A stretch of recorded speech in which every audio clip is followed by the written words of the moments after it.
नमस्कार दोस्तों, proud India के ब्लॉग में आपका स्वागत है। और आज की ब्लॉग में मैं आपको भगवान शिव से जुड़े हुए वे रहस्य बताने जा रही हूँ जिनसे अब तक आप भी थे अनजान। तो चलिए भगवान शंकर से जुड़े हुए कुछ रहस्यों के बारे में जानते हैं।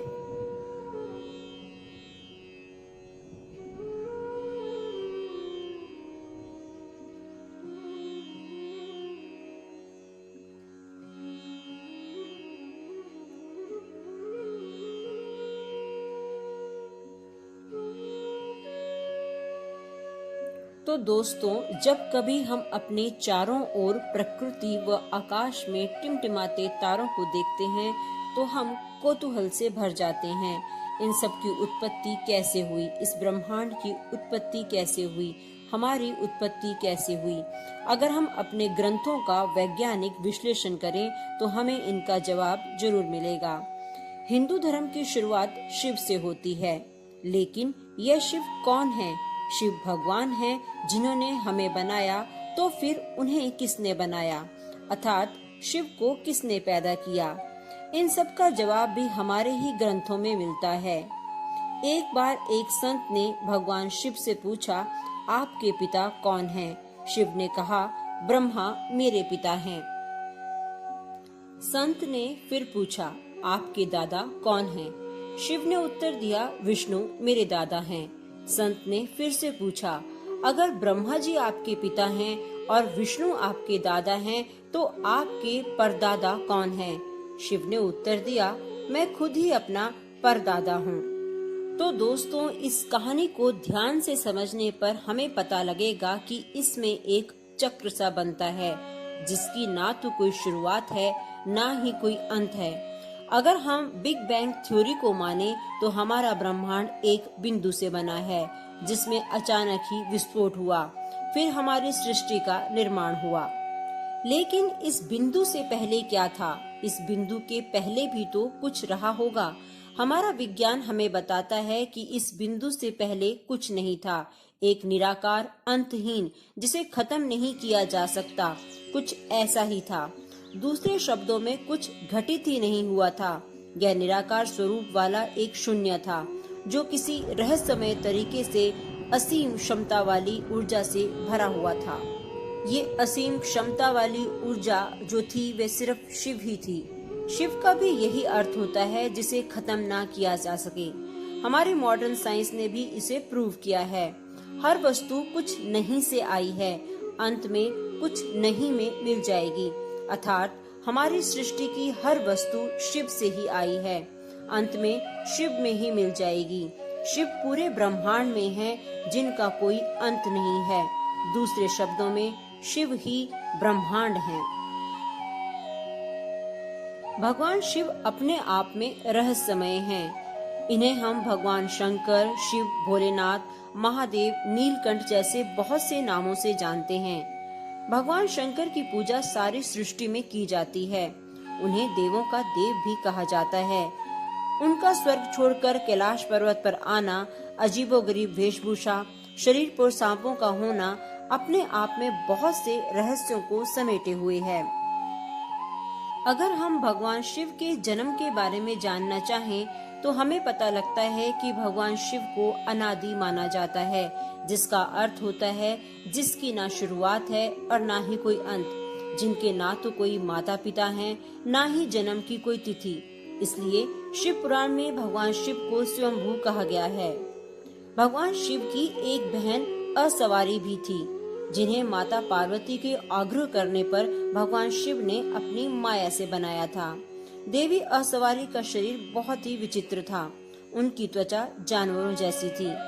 माता पार्वती ने बाद में परेशान होकर भगवान शिव से आग्रह किया कि वे उन्हें उनके ससुराल भेज दें। तो हमें ये भी पता लगता है कि भगवान शिव की भी एक बहन थी। दोस्तों, जिस तरह से भगवान शिव रहस्यों से भरे हुए हैं, उसी तरह उनका कैलाश पर्वत भी है। आज से लगभग 15-20 हजार साल पहले जब वाराह काल की शुरुआत हुई थी, तब पहली बार देवी देवताओं ने पृथ्वी पर कदम रखे थे। यही समय हिमयुग का था। सारी धरती बर्फ से ढकी हुई थी। भगवान शिव ने कैलाश को अपना निवास बनाया था। जिस जगह कैलाश पर्वत स्थित है उस जगह को पुराण में धरती का केंद्र बताया गया है। कैलाश के ठीक नीचे भगवान विष्णु का निवास माना जाता है, जिसे पाताल कहते हैं। कैलाश के ठीक ऊपर स्वर्ग है, जो ब्रह्मा जी का निवास स्थान है। धरती के इसी केंद्र से भगवान शिव, ब्रह्मा, विष्णु ने सृष्टि की रचना की शुरुआत की थी। वैज्ञानिकों ने भी माना है कि तिब्बत ही सबसे प्राचीन भूमि है। जैसे कि आप सभी जानते हैं कि शिव की आराधना में शिवलिंग का विशेष महत्व है।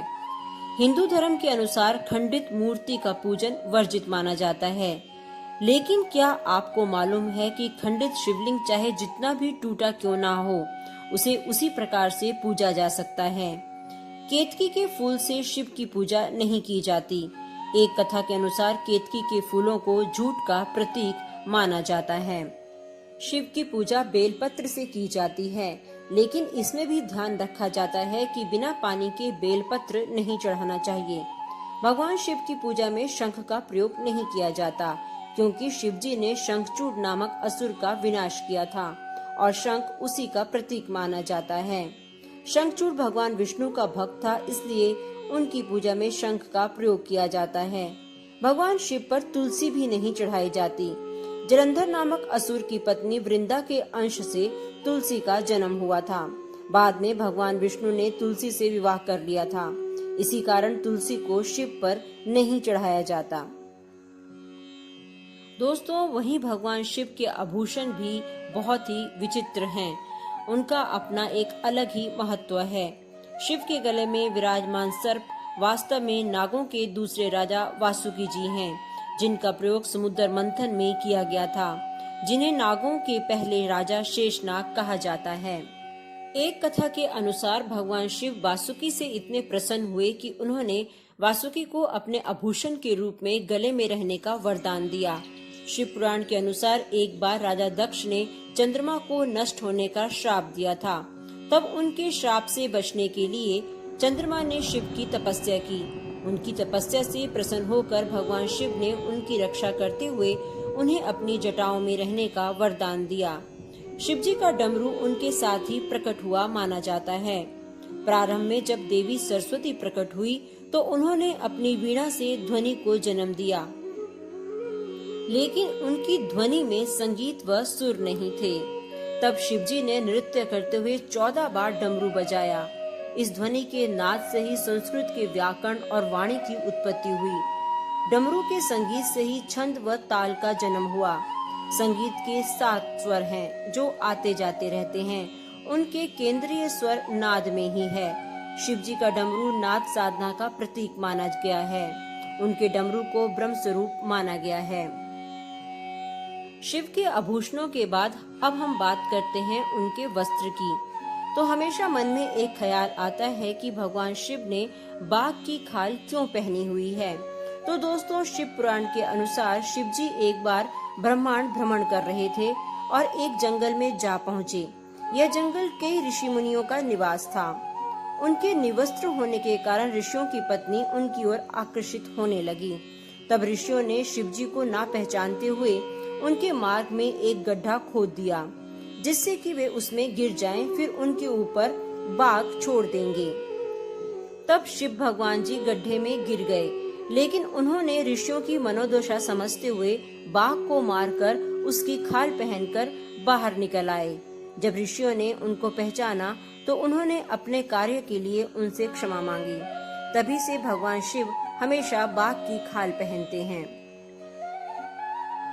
तो दोस्तों, भगवान से जुड़े हुए ऐसे कई रोचक रहस्य हैं, जिनके बारे में मैं आपको अपने अगले ब्लॉग में बताऊंगी। अगले ब्लॉग में मैं आपको यह भी बताऊंगी कि भगवान शिव को त्रिनेत्रधारी व त्रिलोचन क्यों कहा गया है। अगर आप इसके बारे में जानकारी जानना चाहते हैं तो मेरा अगला ब्लॉग देखना ना भूलिएगा।